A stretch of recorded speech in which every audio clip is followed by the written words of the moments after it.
class 6. Today we read history. History is your new subject, so you read carefully and you see the book. Open your page. Chapter 1, Ideas of History. Ideas of History সেন্টেন্সটার মধ্যে দিয়ে আমরা বুঝতে পারছি যে এখানে কি বলা হচ্ছে।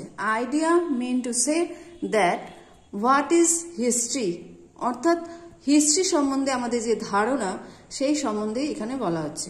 তো হিস্ট্রি সম্বন্ধে ধারণা বলতে কি আমি তোমাদের বেঙ্গলিতে একটু বুঝিয়ে নিই, নাহলে তোমাদের বুঝতে অসুবিধা হবে। হিস্ট্রি কাকে বলা হয়, অর্থাৎ ইতিহাস। ইতিহাস বলতে আমরা সাধারণত বুঝে থাকি যে অতীত দিনের কোনো ঘটনা বা কোনো বিষয় সম্বন্ধে আলোচনা বা অতীতের জিনিসগুলোকে পুনরায় নাড়াচাড়া করা বা বোঝা বা পড়া যাই বলো, এটাকেই আমরা বলে থাকি হিস্ট্রি। তাহলে হিস্ট্রি বলতে গিয়ে অ্যাকচুয়ালি আমরা বলতে পারি in the universe change is inventable without any exception. While going through this changing process, our ideas and contemplation have also undergone transformation. New ideas have been born in different fields. We have broken the barriers of tradition and brought any subject with the purview of historical studies which were hitherto not discussed or highlighted. অর্থাৎ history বলতে আমরা সাধারণত বুঝে থাকি যে অতীতের কোনো ঘটনাকে নিজেদের মধ্যে আলোচনা করে নেওয়া বা অতীতের যে ট্র্যাডিশনটা আছে সেইটা সম্বন্ধে আলোচনা করাটাই হচ্ছে history. The word history has come from Greek word historia. It has come from Latin word histor or knowledge. According to Sir William Jones, history is the scientific study of our complete past. The Greek scholar Herodotus is called the father of history. As per modern historiography, royal history now has become the history for you, history for me, and history for all. And many historians said that the word of history that G.M.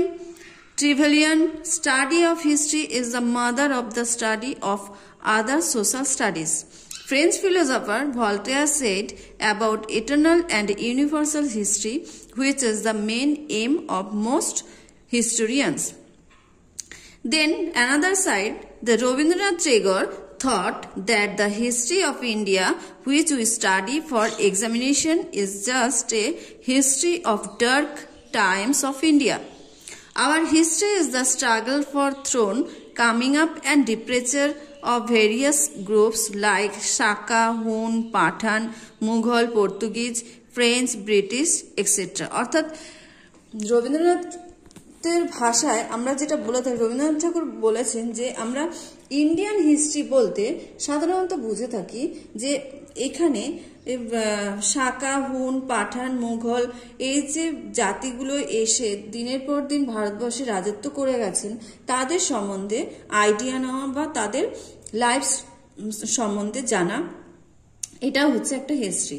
This history could never answer about standing portion of the Indians or whereabout their killers of enemies. According to Rabindranath Tagore, we got the dust storms from the foreigners' written history, but no word of home. Tagore thought that those countries are lucky who find their eternal home in the history of their nation.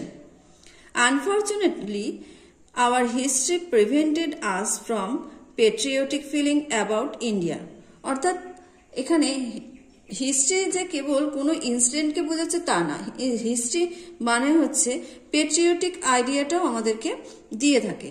এবং Lord Curzon বা সুলতান মাহমুদ বা রাজরাজারা আমাদের দেশে কিভাবে রাজত্ব করেছে, কিভাবে তারা থেকেছে, বা ইংরেজরা সাধারণ মানুষের উপর কিভাবে অত্যাচার করেছে, এইগুলো সম্বন্ধে জানাটাও হচ্ছে একটা history. So next point, go to the, it is focus artificial light on such a spot of history that the history of our own nation is swallowed in darkness. অর্থাৎ হিস্ট্রি হচ্ছে আমাদের জাতিগত অধিকার, যেটাকে বলা হচ্ছে, যেটা আমরা অন্ধকার থেকে আলোর জগতে ফিরতে পারি। Then the Bankim Chandra, before Rabindranath, wanted to true history of the Bengalis. He wanted to glorify the past history of the race. The study of the past history of Bengal and Bengalis will help to compare the history of Bengalis in the present time. The present is determined by the past history. অর্থাৎ আমরা বর্তমান যুগে থেকে আমরা যে অতীতের ঘটনা সম্বন্ধে জানছি, এইটাকে হিস্ট্রি বলা হচ্ছে। এবং রবীন্দ্রনাথ ঠাকুর, বঙ্কিমচন্দ্র চট্টোপাধ্যায় এরা প্রত্যেকেই মনে করেন যে অতীতের ঘটনা জানা বা সেই সম্বন্ধে আলোচনা করাটাকেই বলা হচ্ছে history. Then Bankim Chandra wanted such a history where glorious past of the Bengalis must be highlighted, which will make influence to present activities. অর্থাৎ অতীতের যে ঘটনাগুলো আছে সেই ঘটনাগুলোকে পুনরাবৃত্তি করা বা বর্তমানে সেই নিয়ে আলোচনা করাটাই হচ্ছে history. History is logical scientific method of the study of our past. On this perspective we must analyze that white man's burden theory of the Rudyard Kipling burden theory from the negative point of view. Then really the civilized British came of India not to civilize the uncivilized Indians. They came to exploit us and our country. This is the real motive of the establishment of British Empire in India. Before the British rule in India, Emperor Ashok, Akbar or Aryabhatta and Sri Chaitanya Dev Indian established their own history. অর্থাৎ এই যে আমাদের দেশে বা অন্যান্য কান্ট্রিতে যেসব রাজরাজারা রাজত্ব করেছেন বা তাদের সম্বন্ধে আমরা যে জানতে পারছি, এইটাই হচ্ছে হিস্ট্রি। এখানে শুধু যে রাজরাজাদের কথা আলোচনা করা হয় তা না, এখানে তখনকার দিনে সাধারণ মানুষের জীবনযাত্রা, তাদের চলন বলন, অর্থাৎ তারা কিভাবে জীবন অতিবাহিত করে বা সেই সময় যেসব মনীষীরা জন্মগ্রহণ করেছেন তারা কি কি কাজ করে গেছেন, সবকিছু সম্বন্ধেই আমরা জানতে পেরে থাকি। সেই জন্য এটাকে হিস্ট্রি বলা হয়। হিস্ট্রি মানে হচ্ছে past. Then the problem of dividing area of Indian history. এবার ইন্ডিয়ান হিস্ট্রি সম্বন্ধে যে প্রবলেমগুলো বোঝা যায় সেইগুলো সম্বন্ধে আমরা নেক্সট ক্লাসে আলোচনা করে দেবো। আশা করি তোমরা সবাই বুঝতে পেরেছো। And then thank you and good bye.